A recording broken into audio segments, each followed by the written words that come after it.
Hello, welcome to another episode of the Spirit of 2016 podcast. It's a Euros preview tonight. We thought we'd do something a little bit more fun, a little bit more exciting than talking about Northern Ireland losing yet another game. My name's Andy Bell, and joining me tonight, well, I've got three. I've an esteemed panel of three. First of all, I've got Peter Baker in Sheffield. Pete, how are we doing? And I guess this has been an opening question. I'll ask to everyone. Are you excited for these Euros? Do you get excited for the summer tournaments? How is it like in relation to how excited you get for your club? The Premier League season started. Like, how are you feeling about it all? I'm really excited. Obviously, would love to see Northern Ireland there. It sort of snuck up on us. Don't know if you felt the same. Season's ended and all of a sudden it's the Euros. So it was only the last few days I've sort of got excited by it. And also, living in England, there is a bit of a buzz starting to gather here. Obviously, not Liverpool, mate. Not Liverpool. And Sheffield is a bit different. It's very, very supportive. But yeah, it's getting exciting. Yeah, good stuff. Yeah. I'm also joined by Dave Dunnan in Belfast. Dave, you were there in 2016, I believe. How was that? I think you were maybe the only one here, Ben. You weren't in. Oh, I was in New York. You're in New York, right? Okay. So Dave's the only one here in 2016. What was that? Well, what was it? A couple of weeks like? Was it difficult to? Did you have the credit in the bank with a wife at the time, or how was that kind of? How did that kind of balance itself out? I'm still paying that debt off to this day, I think.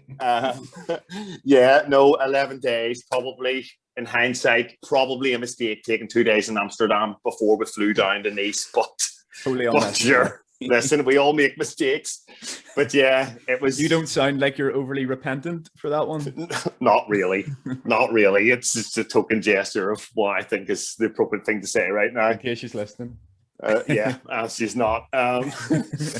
So yeah, it was great, and I kind of thought to myself, really sucks that we didn't qualify, obviously, but like, how frustrating would it be to know that this would have been one of the few tournaments that we ever got to, and you just was no way of being able to travel. It would have been so unbelievably frustrating. So I think, I've been kind of consoling myself with the fact that I kind of think that if there was ever a tournament not to qualify for, and we'll have plenty of those, this is the one.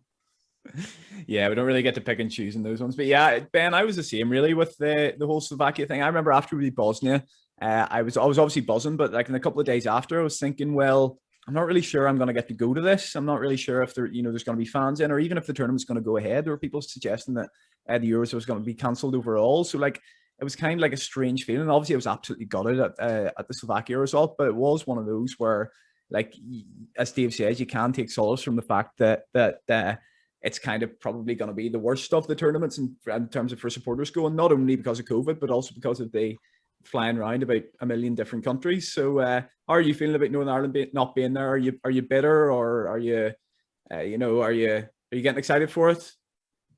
I'm extremely bitter, but yes, I'm also getting excited. No, I agree. Like, I mean, put it this way, would you rather be at this one and not at France, where it was just one big party and the fans were all able to go? You would definitely pick France. It's a far better tournament, especially being in one place. So yeah, I mean, I'm still gutted because it was such a missed opportunity, and as we all know, Northern Ireland don't get many opportunities like that. A home game. If you'd started the qualification campaign, if you'd had a home game to get there against Slovakia, you'd have been, you'd bit someone's hand off for it, but it wasn't to be.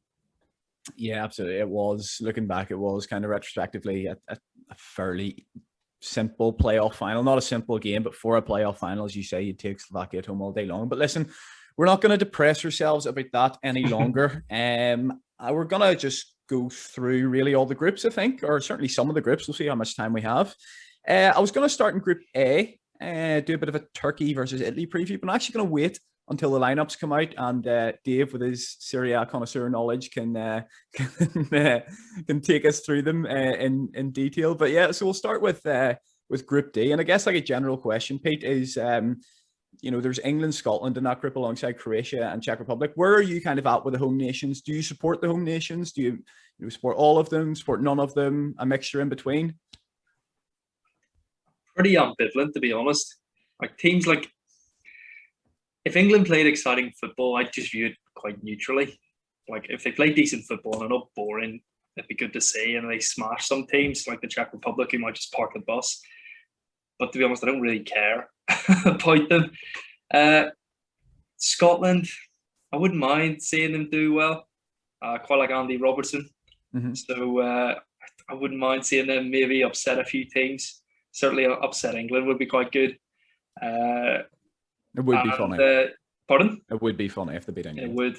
Wales, nah, not after the last Euros. I'm done with it. Are you still bitter about that? I'm most okay with Wales of the three, to be honest. I'm most okay with Scotland. Okay. Scotland and then England, Wales.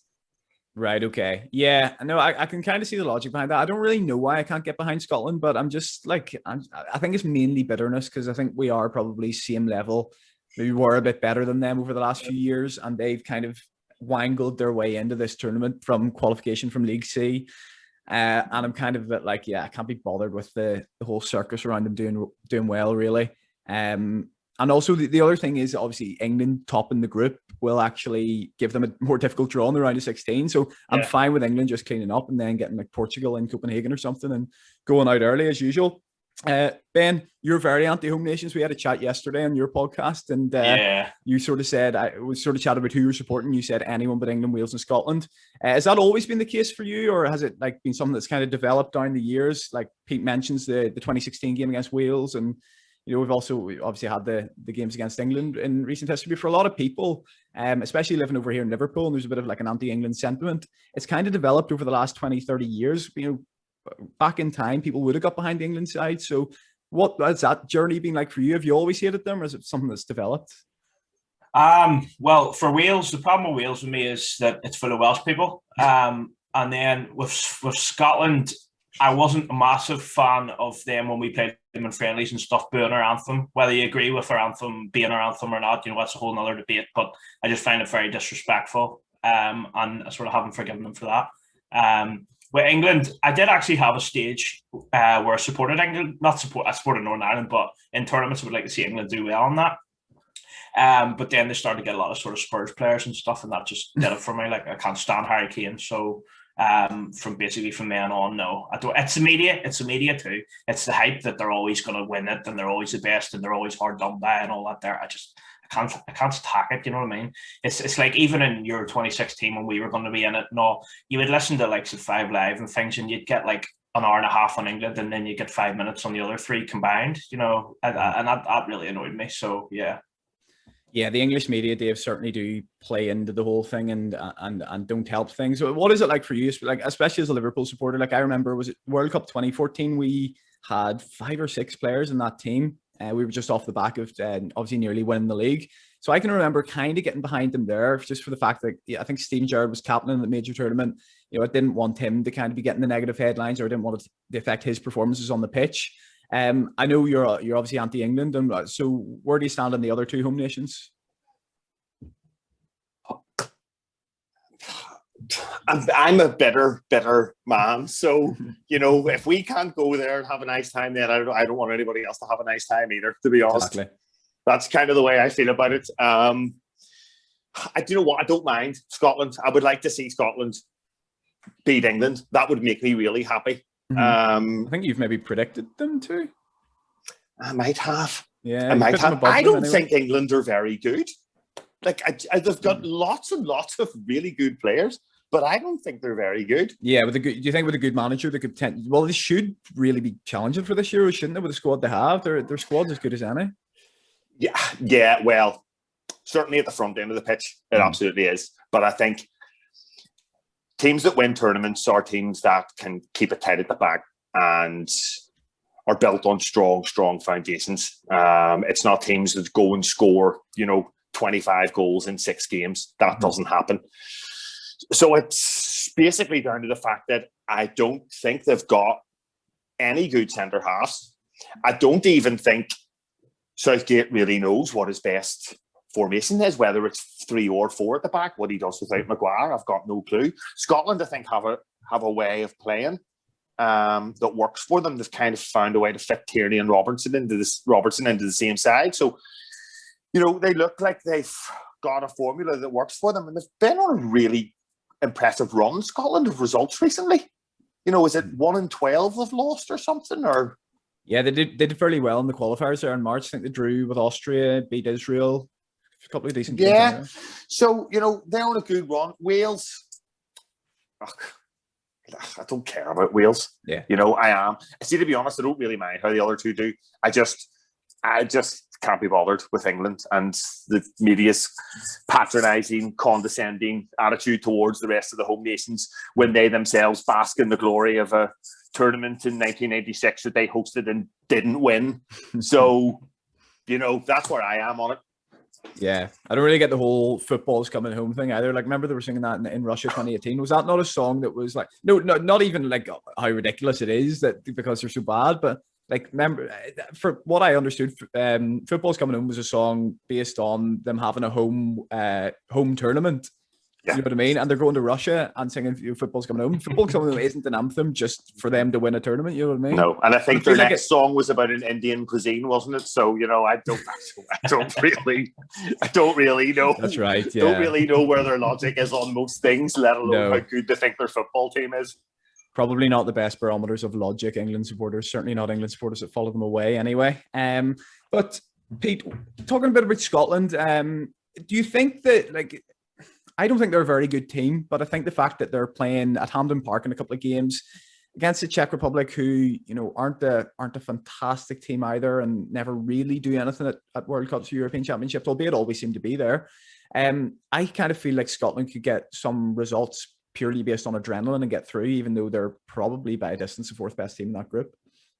Yeah, I think that they're pretty similar to where we were 5 years ago going into the group. You've got England, who are probably the Germany equivalent, Poland, Croatia equivalent, and then the Czech Republic, they're probably eyeing up as their victory.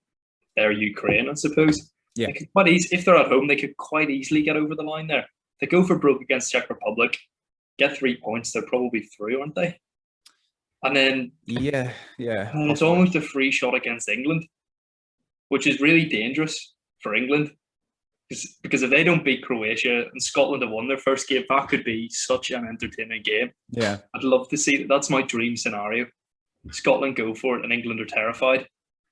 Their team's not brilliant on paper, but neither was ours really 5 years ago. If you looked at the levels, some of the players, and that you'd probably say on average their players play at a higher level. Oh, 100% they do. Yeah, even though there are some players you haven't really heard of coming from the SPL, from like Aberdeen or whatever. But it's quite conceivable where they beat the Czech Republic. And stick it out against England, hopefully. Yeah, no, it certainly would be fun. I can actually see Croatia winning that first game against England, to be honest. I can see that just being the type of game that's hyped up to such an extent. And obviously, kind of going off the media, what Dave and what Ben saying about and what you were saying as well, Peter, about the home nations and like the media just not like paying any real attention to them outside of England. Like, I don't know if you guys watched that Villarreal versus Manchester United Europa League final, but there was like 3 ex-United players on. They just talked the whole time about Man United. Their only analysis on Villarreal was the fact that they finished 6th and that they should walk this and it should be easy. And, football's coming home, all this. And, they got egg in the face in the end. But like it's not hard for BT or Sky or whoever it is to get kind of a European expert on, Sid Lowe, somebody who follows Spanish football and do a bit of analysis on that, even for 10 minutes or whatever. It's just, and that's that's obviously not relevant to the point. It's not relevant to the Euros, but I feel like it's kind of relevant to the general idea, the general mentality that the English media have, which is what kind of turns everyone off them. Ben, where do you stand on the Scots? And you obviously watch a good bit of Scottish football, so you'll know quite a lot of the players in that Scottish squad. Dave mentions they've managed to find a scenario where they've got Tierney and Robertson into the same team. I know for a while they were playing Robertson on the left wing. It wasn't really working, and now they've got kind of Tierney centre half, Robertson wing back. Do you think they're a team that can qualify here? Where do you think they have to get the results? And I guess, like, for third place, do you think that's a good thing that 4 third place teams go through? Do you think that makes it more interesting, or do you think it makes the calculations harder to do? Well, I certainly thought it was a good thing in 2016, so I'd be a total hypocrite if I didn't now. So, it's good to let likes of us, when it was, get a chance. If we were going into that group and there was only 2 going through, with no chance, did we? So, It's the same for Scotland. I think Scotland will finish bottom of the group. If I'm honest, I think Czech Republic will just scrape third. But I mean, it depends. Scotland are on a good run, as Dave was saying there, and it depends. Though I find Steve Clarke to be quite a stubborn manager, where he'll play, which some people would say is good, where he'll play the players that got him there, as opposed to like they were playing a friendly the other night, and I noticed they were playing Stephen O'Donnell at right back, who's from Motherwell. And he had Nathan Patterson, who's going to be an absolute superstar. Well, not superstar, but he's going to be a very good player at Rangers at right back. And really, if you're thinking about it, you go with a young player that's coming through, that's had experience in European level for Rangers, has won a league, things like that. But Steve Clarke, I think, is going to be sticking more. And you've got to, if put it this way, if Northern Ireland has like Billy Gilmore, you'd find a way of getting him in the team, no matter what. Wouldn't you? And I don't think he will. No, I don't. But you look at them. You look at their players. You look at. We say like what Pete was saying. I think they have a better team than what we did. I mean, I don't think there's any question, because I mean, you look at McTominay's not the best player in the world, but he's decent. He's playing Premier League. Yeah. He's playing European. Yeah, you've got McGinn's good player. Even Adams up front's not bad. I think he'd set foot in Scotland for the first time when he played for friendly for them. Mate, that was the same as Connor Washington with us, so yeah, can't talk. But yeah, no, they've the makings of a decent enough team. So it'll all depend really. If they don't beat Czech Republic in this first game, they're done. But at home, you just never know. Yeah, absolutely. All right, let's have a look at our predictions for Group D then. So if you're watching on the Facebook or if you're on YouTube, you should see this pop up on your screen now. There we go. Now, if that just moves up, that's perfect. Excellent. There's a nice graphic. That's going to get about 3 seconds of airtime. So here we go. Group D predictions. So yeah, a bit of a mix here. Me, Pete, and Ben have all gone for England first. Dave's gone for Croatia first. Well, me, Pete, and Ben have actually all gone for more or less the same group. Pete and Ben are. Myself and Pete have gone for England, Croatia, Scotland, Czech Republic. Ben's just changed around the Czech Republic and Scotland for them to finish bottom. And Dave, you've gone for Croatia first, Scotland second, England third, and Czech Republic fourth. That's an interesting one. Do you rate the Croats? Do you think, or is that based on anything you've seen, or is it just? I think it's more what you want to see, isn't it? A wee bit, aye. Look, I don't think that. I don't think it's that far-fetched, that scenario taking place. I think Croatia have a lot of really good players, especially in the midfield. Like, technically, Croatia have always had outstanding footballers, and I don't think it's really any different. And like I say, I just don't really think. I don't think Southgate knows what his best team is. Like, realistically, if you're going into a tournament as one of the favourites, you should have probably at least 7, 8 names positions nailed down. Mm-hmm. Good luck predicting that first England lineup, because Sancho, Sterling, Rashford, Grealish, Mount, they can't all play. Mm-hmm. So I don't know. I think there's a scenario where that could happen. I think Croatia could certainly cause an upset in the first game, and that puts all the pressure on them then. And listen, if the media and the fans turn against England early, and I don't want to go down the taking the knee rabbit hole, but if things continue at football games that England are playing in from the stands, I don't think that's going to help the team's performance on the pitch either. Granted, they have got home advantage, but this could be one of those weird scenarios where home advantage is actually a disadvantage based on what the social climate looks like at football games at the minute, which is just the most mental thing, even just having to say that.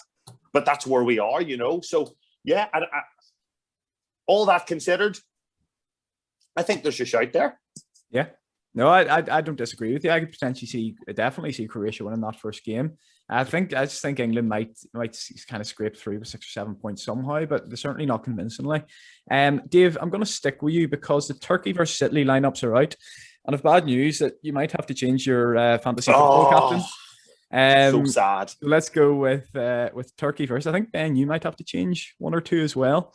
Turkey, so Çakır in goal, Çelik, Soyuncu, Demiral, Miras, Yokuslu in midfield, then Karaman, Tufan, Yazici, Çalhanoğlu, and Burak Yilmaz up top. Pete's asset, as we'll come on to talk about. And then Italy are Donnarumma, Florenzi, Chiellini, Bonucci, Spinazzola, Locatelli, Jorginho, Barella, Berardi, Immobile, and Insigne. So, Dave, what's your kind of reaction to that? I know you captain Federico Chiesa on your fantasy team, but you said to me just before the podcast that you and yeah, so did you, Ben. And I think you've Belotti as well, Ben. So you need to. I'm going well. You need to hope I go to Pete next, so you can make a few changes. I'm doing it now. But Dave, you kind of said to me there, like before the podcast, you actually didn't think Chiesa would start. It was kind of a romantic pick. People, long-time listeners to the podcast, will know your love for his dad. What's your kind of reaction to that team news? I mean, it's crazy when you've got a player who's actually been pretty much carrying Cristiano Ronaldo at Juve all season, and he can't even get in the national team. It just shows how much strength and depth they have, really, doesn't it? Yeah, they're I think Italy are going to be pretty good crack in this tournament. I really do think they're going to be a good watch. They've loads and loads of attacking players, but yeah, Berardi's super too. Yeah. Do you know, that team is probably yeah, totally. I think it's 27 goals and assists, goal contributions, or whatever they're calling it these days this year. And Immobile hasn't really done it at international level, goal scoring wise. But listen, I think at least top goal scorer of all time has got like 35 goals. I think Baggio with 27 or something is the highest scorer in the last 50 years. So it's not a necessity to go there and have like an absolutely dominant number 9 like Harry Kane. That's how much good did that do England in the last few tournaments? Yeah. None. What was Enrico like at international level? Again, same. Okay. Like maybe 10, 12 goals and maybe 30, 35 matches, something like that. Mm-hmm. So yeah, I that's probably the lineup I expected, especially with Verratti being injured, especially with Pellegrini. Kind of Pellegrini, Locatelli was the toss-up as to who was going to step in there, but Pellegrini now being out, Locatelli then obviously just steps in there. And yeah, I think great midfield, experience at the back, great goalkeeper. Florenzi at fullback's really, really good. And all of the great forwards to bring on if none of them were working. And fun fact, who was their top goal scorer when they won the 2006 World Cup? Was it Grosso? Marco Materazzi. 2 goals. Right, okay. So I think they scored 12 goals. I think Materazzi and Luca Toni got 2 goals, and then 8 players scored a goal each. Okay. So that team and that squad has the capability to do that. Yeah. Well, interesting. Anyway, it'll be an interesting game tonight, Pete. I'm quite excited for it. I think it's a very good opening game, Turkey against Italy. I'm not sure why Turkey are listed on the left in all these things. Like it's at the Stadio Olimpico. It's in Rome. You've gone for Yilmaz in your fantasy team. I've got Yazici. I think a couple of us have Yazici as well, a player who's scored quite a few goals at Lille this season.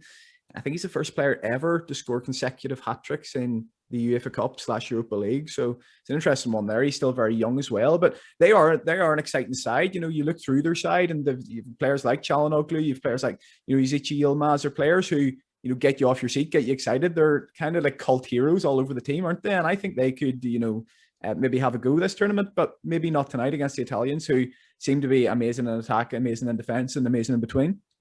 Yeah, I think tonight could be tough for Turkey. I've mainly put Yilmaz in the team because I want someone from Turkey and I want someone from Italy in my team so I can cheer on and enjoy the first night. That is probably the only reason. But you were talking to me a few weeks ago and said Yilmaz has had a good season. I thought, you know what, I might stick him in my fantasy team. So you've done all the hard work for me there, to be honest. I can't believe being grassed up on the podcast by 36-year-old Yilmaz.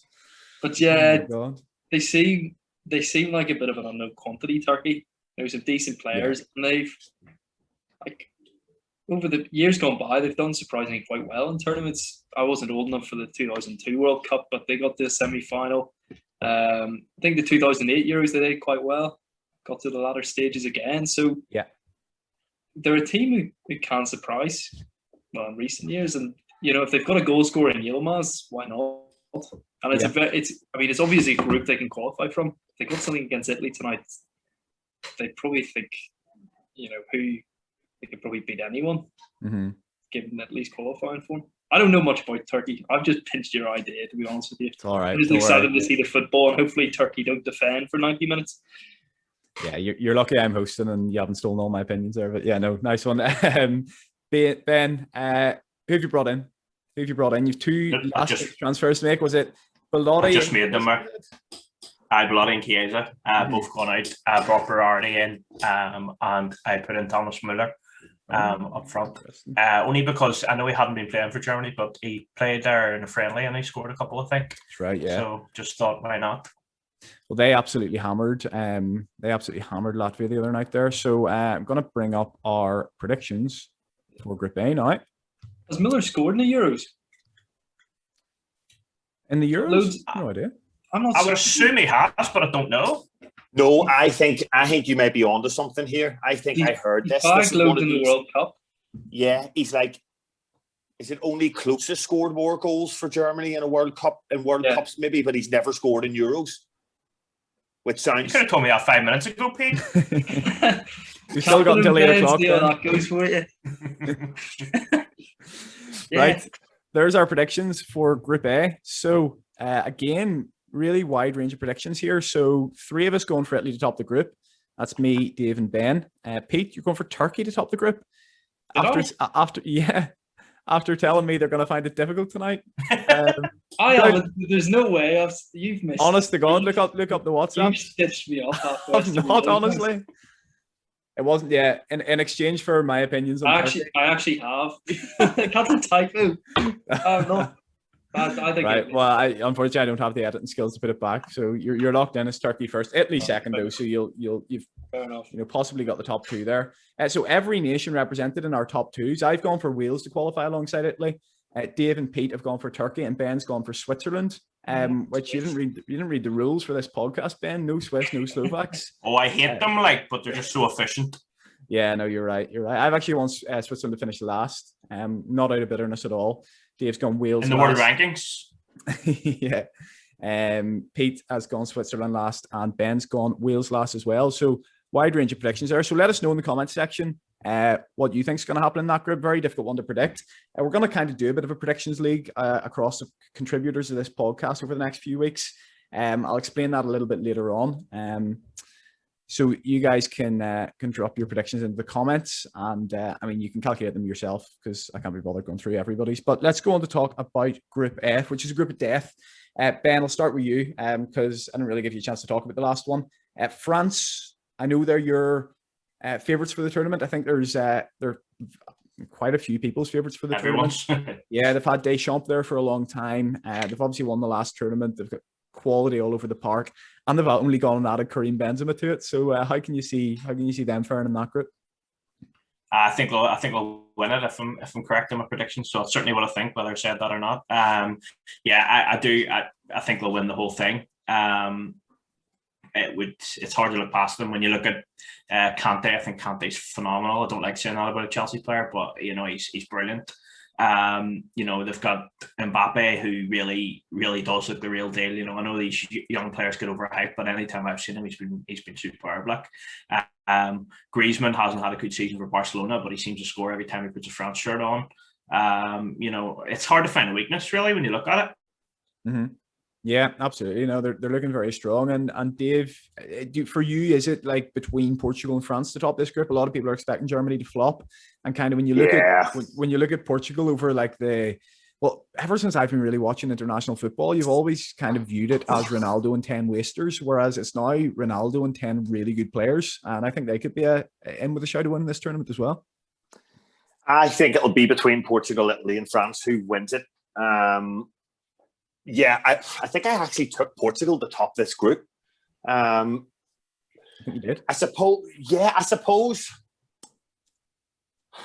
the Ronaldo issue is an issue for them, isn't it? Because you're right, there's a whole pile of good players there, and maybe you just don't want him on the pitch. I know it's Ronaldo, but maybe you just don't want him on the pitch. I'm not sure. The team has to be designed around him. He's not going to give you a lot off the ball anymore.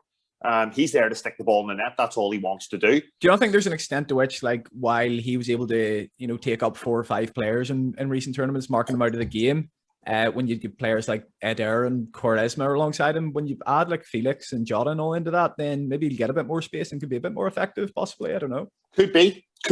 I have no idea. All I do know is, again, I think they're not exactly a fluid attacking unit. They are stubborn, resistant, well drilled, well organized. They've got masses of experience at the back. In fact, so much experience that I think 2 of their centre halves are really older than me. So I know. I think there's still Pepe's still there, 38 or something. Jose Font's there, 37. And then obviously Diaz.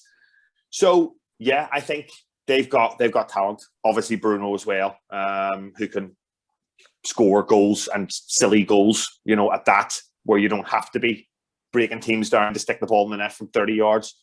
France have loads of good players, don't they? Loads of good players. But I don't know. France might just be France and like all start falling out with each other. And I do have a bit of an issue with the fullbacks. I don't really think they have a whole pile of width in that side. I think they're very narrow. And I think they'll not be afforded the luxury to constantly counter-attack teams to death like they did in the World Cup. So that's kind of where I am. That's where I think their one weakness might be, that they won't get to play the way they want to play, a la kind of Manchester United sort of thing. Mm-hmm. Yeah, that's completely fair. And Pete, kind of a cliche that always comes through at the start of these tournaments is don't write off the Germans. And I feel like that's normally in the context of actually going to win the thing. You know what I mean? Don't write them off as going to win the thing. But there are a lot of people actually predicting them to maybe really flop in this tournament. They've had a couple of shocking results recently. The one against Macedonia obviously stands out. They bottled it at the 2018 World Cup. Joachim Löw, I think I'm correct in saying, is going after this tournament as well. Spain beat them 6-0 recently too. Right, yeah, that's right. So I don't know if they're gonna, one last hurrah for the manager that won them the World Cup. I don't think there's very many players left over. Muller's obviously one of them that's come back in. But they still, you look through their side and you can't deny the quality. So, like, how do you think they could? It's mad to say surprise a few people by getting quite far in the tournament. We're talking about Germany, but yeah, how do you see them doing? I think they'll be okay. They'll probably be typically German and ruthlessly efficient. It feels a bit silly to write them off. They were a shocker in 2018. I don't think they'll do that again. I just can't see it. And was it before the 2002 World Cup? They had that stinker. They lost 5-1 to England, and then they got to the final of the World Cup. So I think I've actually got them down to top the group. And I've got Portugal down to be my flop. Because I think they're incredibly boring every time they appear in a major tournament. Yet to see them do anything exciting, despite the players they've got. Do they have that fella who won Euro 2004 with Greece, or the fella that took Greece to a load of World Cups and literally bored the life out of everybody? You still got the manager hasn't. The players have changed. It's whether the manager changes his tactics, and eventually it's going to get them caught out. They play negative football again. I hope I'm wrong. I hope they tear it up. I just can't be a bit spiteful. I just can't be bothered for more boring Portugal football. Scraped to the final after like that. The Euros they won was ridiculous. I looked at their run today. They didn't. They played Switzerland, couldn't beat them in normal time. Played Croatia, couldn't beat them in normal time. Beat Wales, and then and didn't they draw all 3 of their group games as well? Yeah. They only won 1 game in 90 minutes or something. That's right. Yeah. It's ridiculous. It's like in Baraclub, Austria, and they drew. So yeah, I've yet to see anything. That's what wins you tournaments. Yeah, but We'll listen, if not winning games in 90 minutes wins you tournaments, any in Baraclough Northern Ireland are winning the World Cup 2022. Right, let's have a look at our predictions for Group F then. Let's see. I still haven't found a more efficient way of doing this. So let me just open it up. There we go. Okay. So again, massive mix. I swear like 3 of these groups we've all predicted like the exact same thing, but I think the first 3 that we're going to talk about are just ones that we've all gone for something different. So myself and Ben have gone for France to top the group. Dave's gone for Portugal, and Pete's gone for Germany. Interestingly, everyone has gone for Hungary to finish 4th. And let's see, myself and Dave have gone for Germany to finish third, and Pete and Ben have gone for Portugal to finish third. Yeah, so some more interesting lineups there. Or predictions for us. By the way, the Fantasy League code is on every slide. I mean, you've left it very late if you're still not in it. You've got 53 minutes to make a team. At least you know the Italy lineup, unlike Ben. But yeah, you've 53 minutes to make a team, and the codes are at the bottom if you want to jump in. I think we've over 200 now. So as said about every day on the Twitter, winner gets a item of their choice from the 90s Inspired website. So cool prize to play for there, and completely free to enter, obviously. So let's go back and let's talk about who will I go to first? Well, I want to wrap this up kind of the next half hour. So we're not going to talk about each group in too much detail, but Pete, Group C is quite an interesting one in the sense that Holland, Austria, and Ukraine are all nations that we've played fairly recently. And then you've kind of got North Macedonia there, who you'd expect to be the whipping boys. But there are a lot of people predicting Holland maybe not to do so well at this tournament. They've got Frank de Boer, who's not the most esteemed manager in the world, really. So how do you see that group going? Do you see there being like any other a winner other than the Netherlands? De Boer, the worst Premier League manager in history, isn't it? I think as Jose Mourinho rightly said, yeah. 7 games, 7 defeats, no goals. Their squad's a bit odd. It's not this sort of star-studded team that we're used to. They haven't been to a major tournament in ages, but I think they've enough this time around to get through. Depay obviously seems to be the man, and they've some handy players in De Ligt and De Jong, obviously bolstering that spine of the team. I don't know a huge amount about the rest of them. Austria did look good against us, but I think in years gone by they flattered to deceive. They haven't been great at major tournaments. Mate, I'm pretty sure I said on the Post Austria podcast they'll be like the dark horses of the tournament, because I thought they looked really good against us, and then they've been absolutely stunk the place out in every game since. So I'm starting to think maybe it's also aren't very good. Someone hammered them in the warm-ups, Denmark or someone. Yeah, Denmark hammered them in the qualifiers. Denmark looked decent. Yeah, but then again, I've just looked at my prediction. I've put Austria to top the group, which I don't know what I was thinking at the time. No, I think that's. I think that could be a plausible prediction. To be honest. To be honest, I didn't know how that group would really shape up. I thought Austria, Netherlands, and Ukraine would have enough to get through, all beating Macedonia. Austria need to step up. I think for the past 2 tournaments, there's always been the talk of them being dark horses, and they've done nothing. Mm-hmm. So they need to step up. I think the Dutch, they'll probably get through. Not sure they'll go much further, depending on the draw. Yeah, absolutely. And Ben, Austria, Ukraine. I think you were on the Post Ukraine podcast. We sort of thought they looked okay, and maybe should have taken a bit more advantage of how poor we were in the first half. They seemed to create a lot of chances, and they seem to be like Austria, a team who's efficient, a team who's been together for a long time, who's kind of gelled together, kind of in that rung or two below the European giants. As Pete said, both have kind of flattered to deceive. Can you see either of them do anything at this tournament? Is it one of those where you can see kind of all 3 qualifying, and because everyone's just going to knock the goals in against North Macedonia? I don't know. Yeah, that's what I can see happening. I can see all three getting through. Do I think Ukraine will go any further than that? No, I don't. I think Netherlands are poor, but I think they'll win the group. I think Austria will finish second, and then Ukraine will come in just behind them. Unless North Macedonia surprises all. That would be fun, wouldn't it? Yeah, I've got a stat here from Jason. I asked Jason Rothwell, keen listener to the podcast, and Stato. Asked him to provide me with a couple of stats for each group. So for Group C, I think this is actually a cracker. Apart from North Macedonia, all the sides in this group have held the competition with one other country. Holland with Belgium in 2000, Austria with Switzerland in 2008, and Ukraine with Poland in 2012. Only the Dutch escaped from their group, losing in the semis on penalties to Italy. And Dave, North Macedonia being in the tournament, it's a bit annoying because we are better than them at the end of the day. But are you okay with having one team in 24 as a bit of a wild card, as a bit of fun? Maybe it's not going to be the most competitive game in the world, but we're all going to tune in and probably support Macedonia, aren't we? Yeah, of course. Listen, who doesn't love a good underdog story? I think this group's really open, to be honest. I think this is the group where I think something weird could happen. I know Holland obviously have home advantage.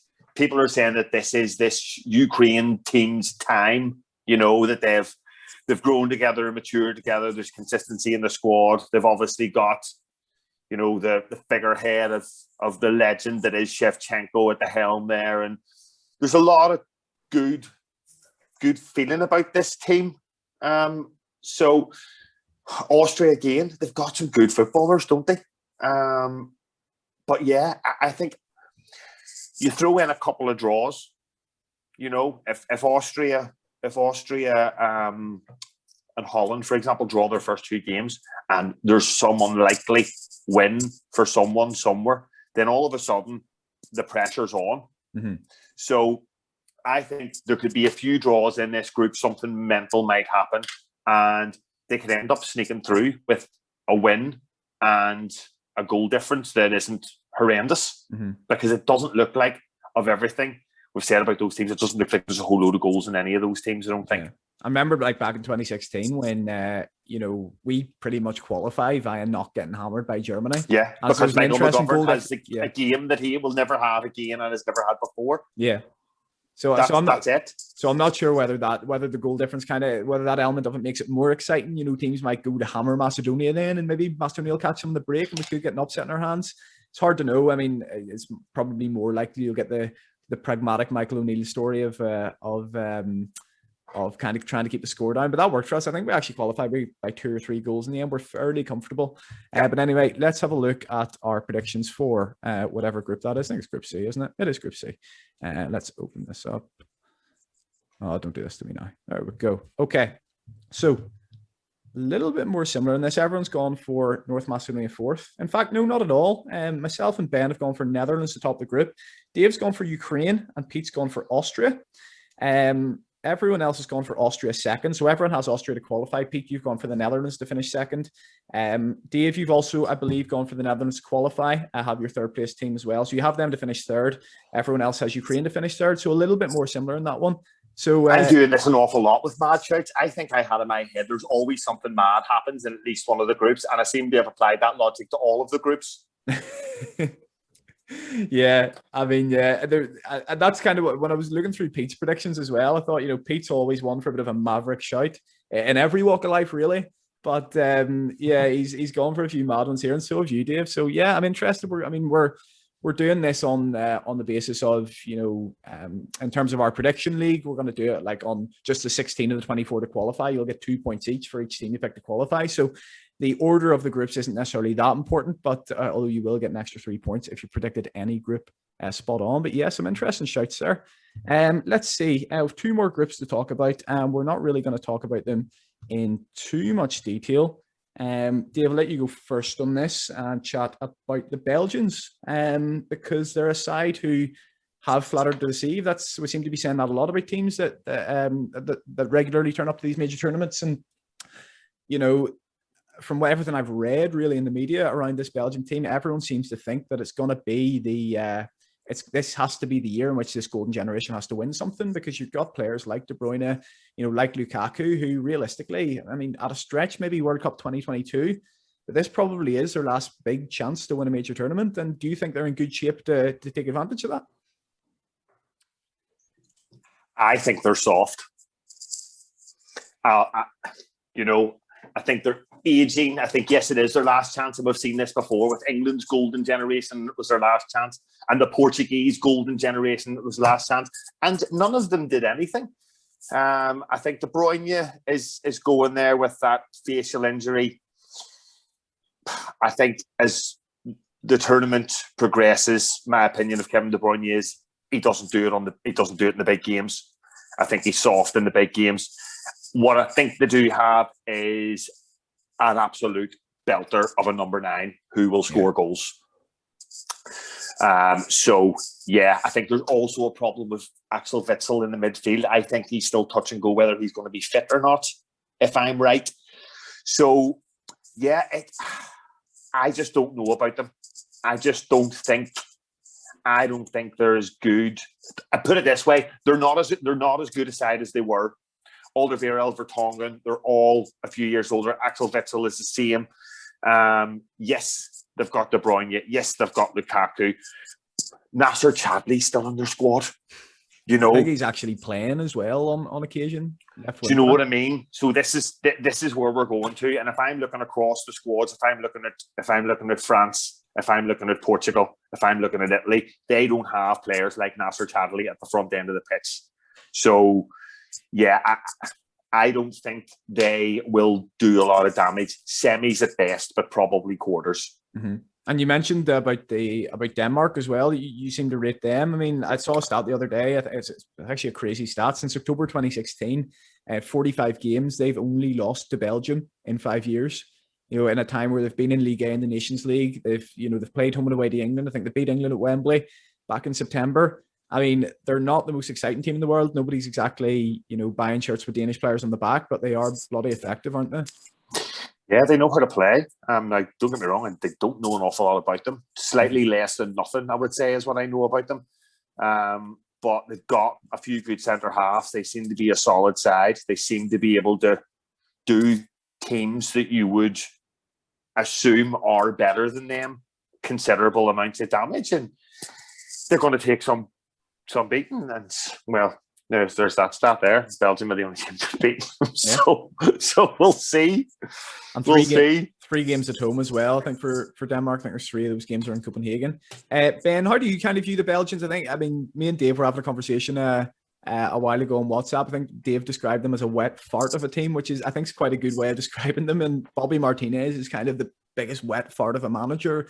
Everyone kind of remembers him from his time in the Premier League, where he was quite fun. He was good going forward. They're always good to watch, his Wigan teams and his Everton teams, but ultimately they were pretty much the most naive team I've ever seen. I mean, that's fun for a major tournament. I guess you could say they're a cup team, which has them in with a chance. Do you think they have a chance? No, I don't think they have a chance to win it. I mean, if they do, it'll depend on they'll really, really, really rely on their big players. So if Lukaku really fires them in, then yes, absolutely. If you have a number 9 that's going to score goal after goal, you will have a chance. And it'll depend on De Bruyne's fitness. And I think he's fantastic, when he's on his game. But it's a lot easier to play in that Man City team and look wonderful than it is with Chadley, things like that.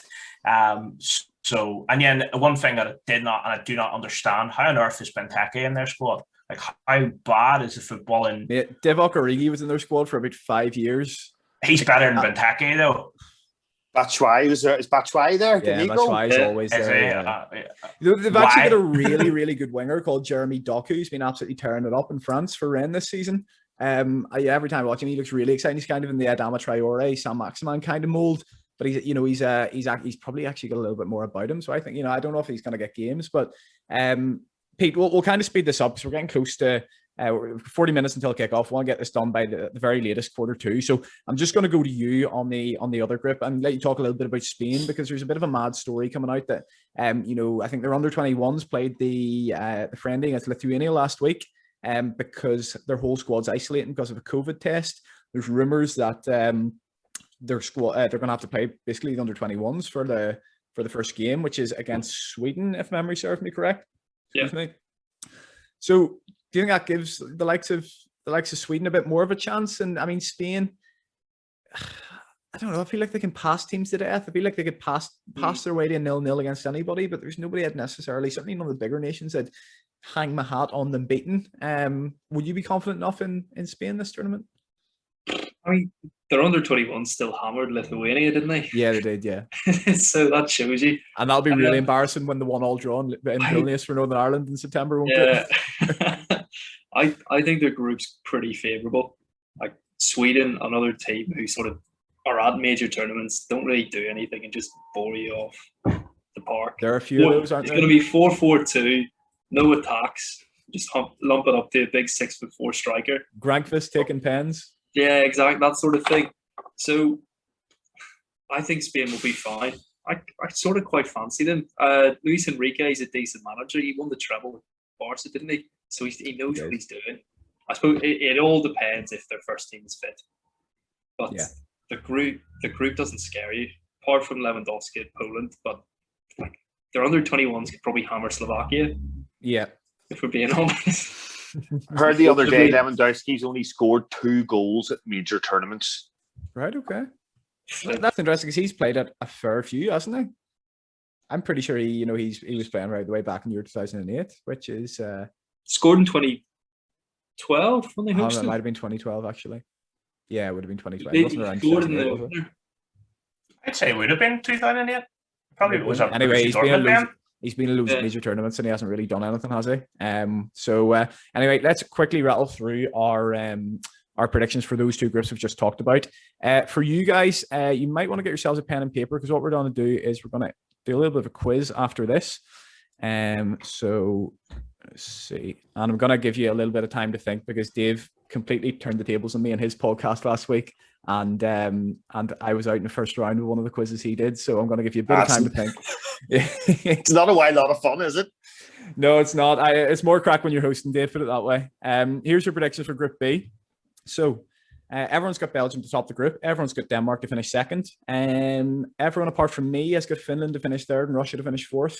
I've gone Russia third and Finland fourth. I actually think Russia are fairly effective. The likes of Juba up front, I think, is a little bit underrated. Always does quite well at those tournaments, and he's just a big lad. He's very difficult. If we always say as Northern Ireland fans, players don't come up against Josh McGuinness very often. What they do, and they're able to do with them fairly well. Players don't come up against Artem Juba very often, and I think he could. He's actually somebody I considered for my fantasy team. Just an absolute grok of a centre forward. I love watching him. Yeah, he's got a physique like Tyson Fury, doesn't he? Yeah. But he can move as well. Yeah, I know. We shouldn't be able to play football. His goal scoring record this season for Zenit's really good. I think he's well in the 20s, and albeit not the strongest league, but so keep an eye on Russia. They're kind of always quite effective. They always seem to have an age inside, which I don't get. You always look at them and they've all got like 35-year-olds playing centre half. So like, when are these guys coming through? Anyway, Group E, again, fairly similar. This is why I thought that our predictions were more similar than the first few groups made out. So everyone's gone Spain to finish first. Everyone's gone Slovakia to finish last. And myself and Dave have gone for Sweden second, Poland third. Pete and Ben have gone for Poland second, Sweden third. So that could be kind of affected by the Spain possibly playing their under-21s in that first game. Okay, so it's time for a quiz.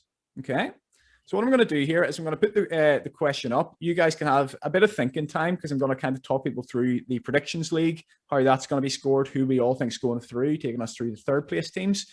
So it is a Northern Ireland football podcast, even though Northern Ireland aren't at the Euros. So your question today is to name as many Northern Ireland players to have featured in any game of Euro 2016 qualifying. Okay, so any game of Euro 2016 qualifying that Northern Ireland players featured in. Pete's already got the face in the palms there, down in our bottom left-hand corner. So this should be an interesting one. So yeah, just as a little bit of a caveat, unused substitutes don't count. Okay, so no unused subs. They can have come off the bench. The only criteria is in those 10 qualification games between 2014, I think it started with Hungary away, and November 2015, I think it was, with Finland away as the last game. Any player who played any part in any of those games. Okay. So also, you can have a go in the comments. I know that you guys can't see the comments on Facebook, can you? No. So no. So that's all right. So yeah, if you want to play along at home, have a go at that. So the predictions competition. So this is what we're doing. We're going to give 2 points for every team correctly predicted to go through, and 3 bonus points for any groups predicted exactly right. So we've 7 or 8 people contributing to this podcast over the next few weeks. So everyone's got their predictions in. You'll not see some of them up until after the first match day or after the second match day. So yeah, just have to wait and see in this one. But these are what we've gone for, and you guys can play along at home. So put them in the YouTube comments, put them in the Facebook comments, tweet them to us, all your predictions for each group. So as I say, 2 points for every team correctly predicted to go through, and 3 bonus points for every group correctly predicted. And remember, you'll have to pick 4 third place teams to go through, as well as your 12 teams who finish in the top 2 in the groups. So we've all agreed on 12 of the 16 teams. Interestingly, we all think that France, Portugal, Germany, Spain, Poland, England, Croatia, Holland, Austria, Belgium, Denmark, and Italy will go through. And here's the ones we've differed on. So me, Dave, and Pete think Ukraine will go through. Ben doesn't. Dave, Pete, and Ben think Turkey will go through. I don't. My other 3 are Russia, Sweden, Wales. Dave's other 2 are Scotland and Sweden. Pete's other 2 are Scotland and Wales. and Ben's other two are Switzerland and the Czech Republic. So some interesting predictions there. Let's wait and see. But lads, I've given you about a minute to have a think about that. So just going to get us back on the screen. And let's see. So I've got the answers here in front of me. Let's see. How can we do this? We'll just go in order of youngest first. So Pete, give me a player that you think featured in Euro 2016 qualifying. There are some mad answers here, by the way. There's 26 in total. Gareth McCauley. Gareth McCauley's correct. Starts every game and scores 3. Legend. Ben. Johnny Evans. Johnny Evans is correct. He actually only plays the first 4 games, which is interesting. Oh, really? Yeah, he only plays 4 of the 10. He's injured the rest of the time. Okay, Dave. Junior Evans, Messrs. Corey. Corey Evans, yep, starts 5, subbed on twice, plays his part. Okay, so you've got 3. Back to you, Pete. Niall McGinn. Niall McGinn is Got it correct, started. but I can't find where he is. There he is. He scored 6. 1 goal and 4 assists. Serious numbers in that campaign for Niall McGinn. Okay, Ben. Jamie Ward. Jamie Ward is Yes. also correct. I miss Jamie Ward. I know. I always liked them. I love Jamie Yeah, Ward. me too. Lovely little tenacious player, wasn't he? Just disappeared. Do you remember? Just fell down a hole somewhere. He's Never still played playing. for us again. I never played for us again, but Yeah, I know. don't even think he told anybody he was retired. He just left. I don't think he did. I think he is retired. Maybe he'll be in the next squad the way things are going. Yeah, plays 6 and scores in Greece. Well, half scores in Greece is really no goal, but it seems to be still given to him. Okay, Dave, it's your turn, isn't it? Yes. Lafferty. Yeah, Kyle Lafferty's correct. Starts 9, is suspended for Greece, scores 7. Back to you, Pete. So we should be able to go on for like a decent bit here. Yeah, You'd be surprised. You'd say that. Josh McGuinness. Josh McGuinness, he only starts the Greece game actually, where he scores. The other 9 games he's used off the bench. So Josh McGuinness is correct. Okay, Ben. Roy Carroll. Roy Carroll's correct. Yeah, plays the first 5 games. You're going very niche early doors, Ben. I know that was I think what I was that one's trying to out of the hold that. Was trying to hold that one back. That's all I've got. All right, Dave, who are you having? Your mate, Craig. Cathcart. Yep.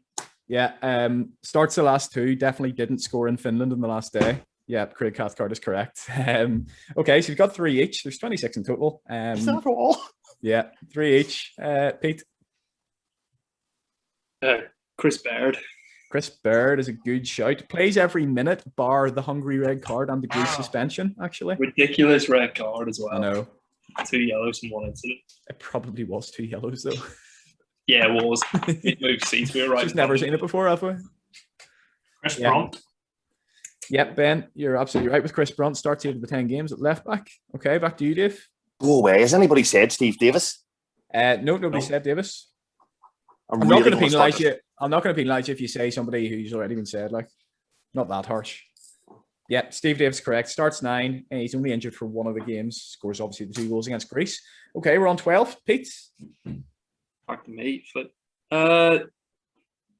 McNair was around. Paddy McNair, yeah, it's close, but he is around there. And he makes his debut in the Faroe Islands in the 3rd last game, and then he starts the last 2. So Paddy McNair is correct. Good shout, Pete. Ben. Michael McGovern. Michael McGovern's correct. Yeah, plays the last 5 games. Actually makes his competitive debut against Romania at home. Back to you, Dave. Really starting to doubt myself here. Aaron Hughes. Aaron Hughes, yeah, is correct. Starts the first 4, then doesn't play again. So 15 of 26. Good going. Back to you, Pete. Getting a little bit more niche now. Conor McLaughlin. Conor McLaughlin's correct. Starts the first 8 and is suspended for Greece. Ben. Ollie Norwood. Ollie Norwood, good shout. Starts every game. Gets 3 assists. Don't like him, but yeah. Dave. 17 of 26. Only 9 this to is- go. I think this is a real dodgy one. Dallas. Stuart Dallas is correct.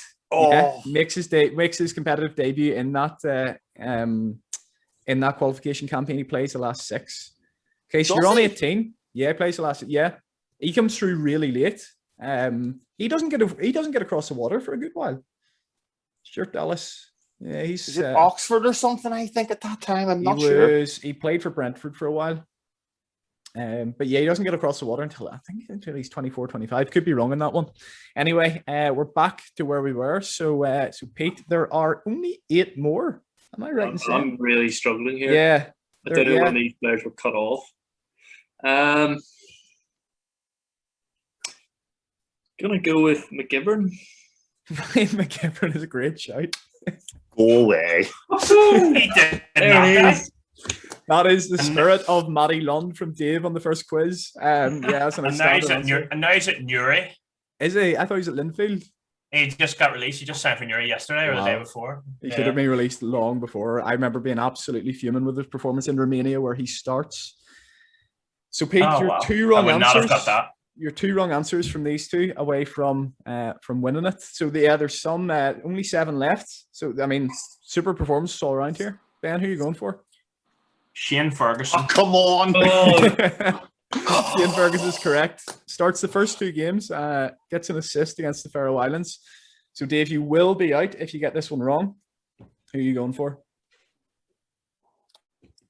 This is brutal. Is that the only one you had in mind? That was the only one that I had any sort of confidence about it all. Michael Smith. No, Michael Smith No, doesn't I play in didn't that think so. campaign. I was going to say Matty Lund, but then I presumed the fact that you just said him means he wasn't. No, he One of them. wasn't. He wasn't. Well, Actually. there we I go. thought somebody was maybe going to go for him. All right, so we're back to Pete. So Pete and Ben are fighting it out. Ben for your first title, Pete for your second. I mean, Ben for your first and only title, I think it's fair to say. So Pete, Of who are my you going life. for? How many left do we have? You 6. have 6 left, yeah.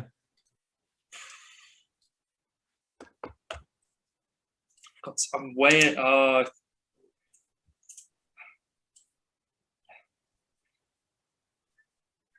Lee Camp didn't feature. Was he? No, Lee Camp was gone by then.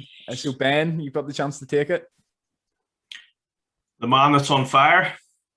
Will Grigg Oh. is the most unfortunate answer in podcast history because he is an unused sub for 8 games but doesn't actually get in the pitch.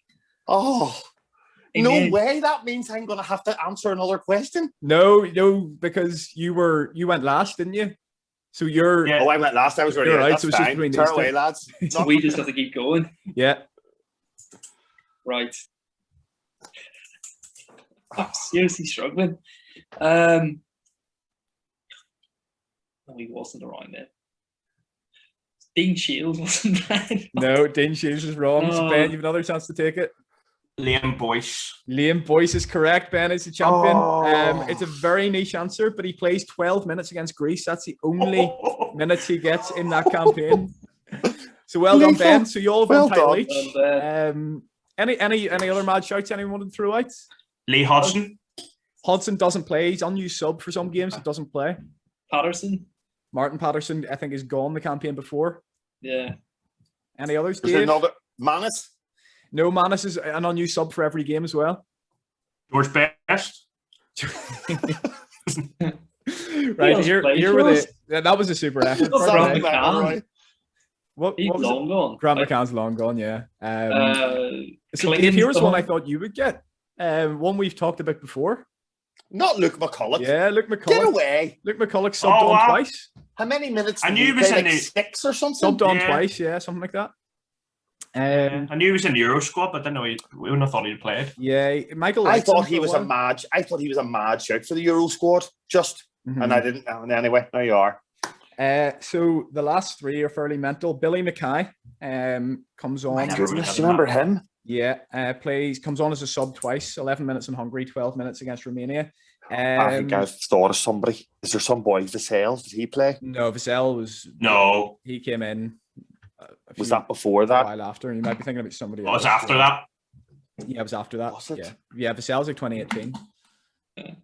Was it? Um, He wasn't The other- around long enough for me to remember. yeah, the other 3. Paddy McCourt plays 23 minutes against the Faroe Islands. at Paddy home. McCourt. Paddy McCourt was a lovely footballer to watch. Yeah, he was. Brilliant But I footballer. thought he was long gone, so that answer surprised me. Ben Reeves, anyone? I know who he is, but then wouldn't have got it. No. Yeah, comes on for 12 minutes against Greece, then doesn't play another minute of his international career. So, and here's probably the maddest one of the lot. Sammy Klingen.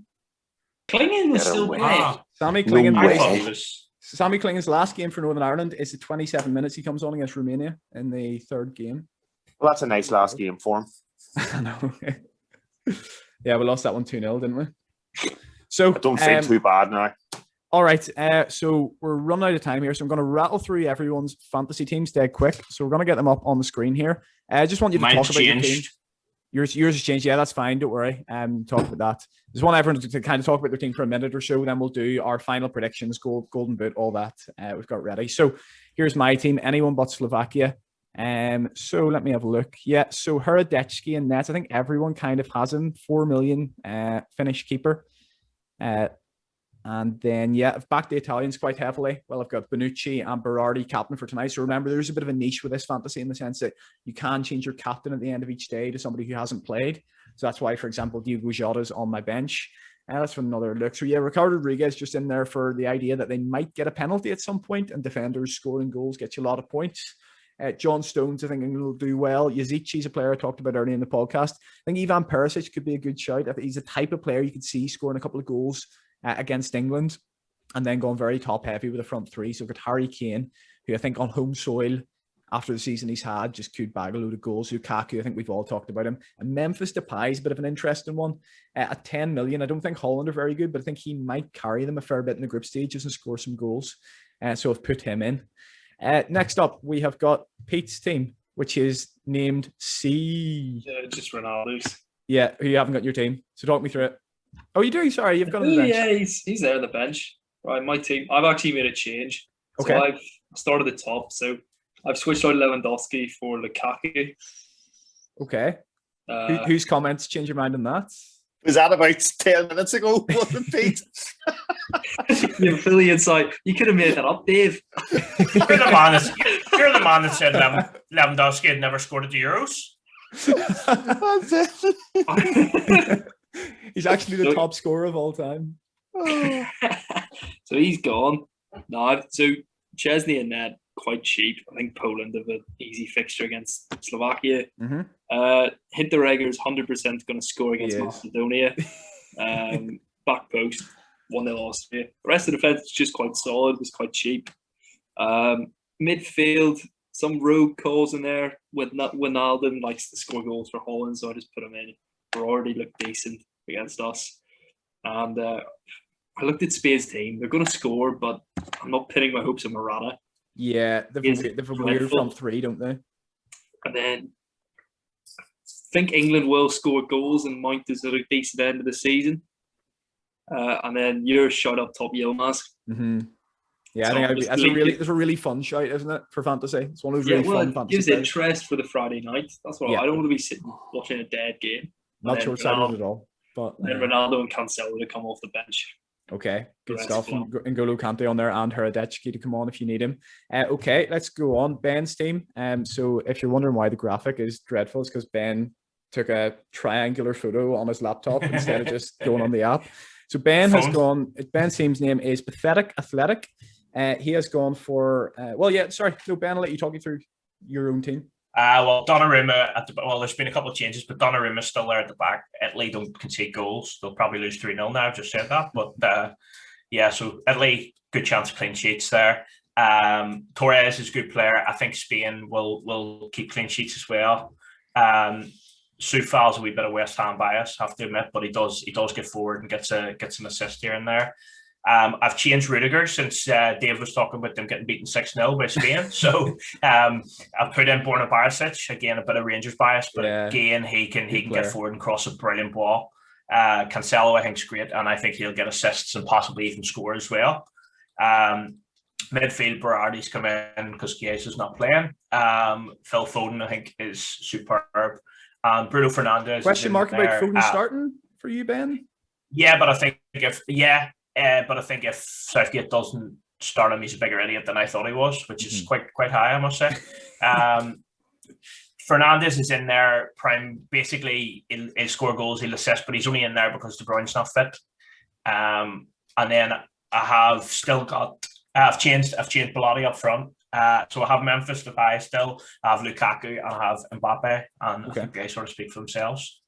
Yep, good stuff. Good team. And Dave, your team called What a Jada Ballocks. Brilliant. A completely unnecessary explicit tag now has to go on this podcast. I didn't spell it. I didn't spell it the correct spelling though, so that doesn't count. What Ballocks? Yeah, that's not how it's spelled. So it's fine. No, it's so that means not, like, it's but fine. it's definitely it's the fine. Belfast spelling, isn't it? He used to play for Germany, didn't he? No, that was Stefan Kuntz you're thinking of. So yeah, I'm trying to see my team. I don't remember. So you've got Donnarumma, Aki, Vestergaard, Meunier, Jota, Barella, Shaqiri, Chiesa. I don't know if you've taken them out. Rebic, Lukaku, Mbappe, and you've got Shahir, Hinteregger, Kjaer, and Yazici on the bench. Yeah, I think I've fiddled it about for the start a wee bit. I think I've taken Ake out and put Kjaer to start. But yeah, and I think I've taken Shaq out and put that Turkish fella in. What do you call him? Yes, him. So yeah, I've kind of went top heavy as well. I wanted Enrico's wee lad in there because I just think he's class. Barella, I think Barella could be the boy that everybody wants to spend 70 million on after this tournament. I think he really could be the up and down engine room that just dominates a game of football. So we'll wait and see. And then you've got a couple of mad shouts as well. Shaqiri always does something mental, like overhead kicks or running from the halfway line and scoring, which is always a load of fun. And then, yeah, so what I've really done there is try to get like 5-6 forwards on the pitch by picking forwards that are actually down for midfielders. And then you have Mbappe and Lukaku, who will probably be up there for top goal scorer. So, yeah. Good stuff. Backing yourself. You're not a big fantasy player, but maybe this will keep you honest. Yeah, I don't have the patience for it. Mm-hmm. It was good back in the day when you used to like cut out the bit of the newspaper and pick your 11 players, and then that was all you had to do. Wow. All right. Good stuff. I remember those days. I know. All right. So some final predictions. So we're going to wrap this up now. I'm just going to rattle through this dead quickly. Player of the tournament, I've gone for Modric. Dave and Ben have both gone for Kante, and Pete's gone for Kylian Mbappe. For Golden Boot, I've gone Harry Kane. Dave and Pete have both gone for Lukaku, and Ben's gone for Ronaldo. Surprise package in terms of the team, I've gone for Ukraine. Dave and Pete are agreeing on a lot here, aren't they? They've both gone for Turkey, and Ben has hedged his bets. Pete knows his stuff, I think. Ben has hedged his bets with Croatia and the Czech Republic. You absolute gangster. In fairness, they're in the same group, so whoever qualifies, I'll give him it. And flop of the tournament, we've all gone for somebody different here and all gone for a big nation as well, which you kind of have to do for the flop of the tournament. I've gone for the Netherlands, Dave's gone for England, Pete has gone for Portugal, and Ben has gone for Spain. So lads, nice one for coming on. Before I let you go, I'm going to get you all to pick me a winner. So, I mean, at some point probably in the podcast, you've probably said who you think's going to win, but let's just do it, get it out in the open before we leave and go and actually watch the game. Pete, sorry, I thought I was going to call you. If De Bruyne was fit, I was thinking Belgium, but he's might miss the first few games. So I'm going to go with Italy. Okay, Italy to win. Dave, I assume you're going to agree? Of course. Yep, the motherland kicking the tournament off. So, yeah, I think they're strong. I think it's interesting. Loads and loads of teams have good attacking players and ancient centre backs. Yeah, it seems to be quite a theme across the big nations. So, yeah, we'll see who centre backs hold up the best, I guess. Yeah, fair enough. And Ben, finish the podcast off. Who do you think is going to win? Les Bleus. Les Bleus. World champions. Yeah. Okay. France to retain it. Yeah, I'm also going to go for France. They're my team as well. So we've got 2 Italy, 2 France on here. So let's see how the predictions go. Let's see how many of the 16 teams that we've predicted to go through actually do go through. Let's see how many groups we predict exactly. So yeah, I hope everyone enjoyed that bit of a preview to the Euros, a bit of a rattle through, albeit a brief rattle through our fantasy teams as well. So nice one to everyone for coming on. We're going to do these kind of after every match day. There'll be different people on, of course. We're going to do these after every match day of the tournament. Update you on our fantasy teams, update you on how our predictions are going, and just have a general bit of a chat about the games because the summer tournaments are just fun, aren't they? Yeah, so nice one to everyone for coming on, and we'll see you again. I think on Tuesday night after France versus Germany rounds up the first round of fixtures. So yeah, nice one to everyone, and see you next time. Bye bye.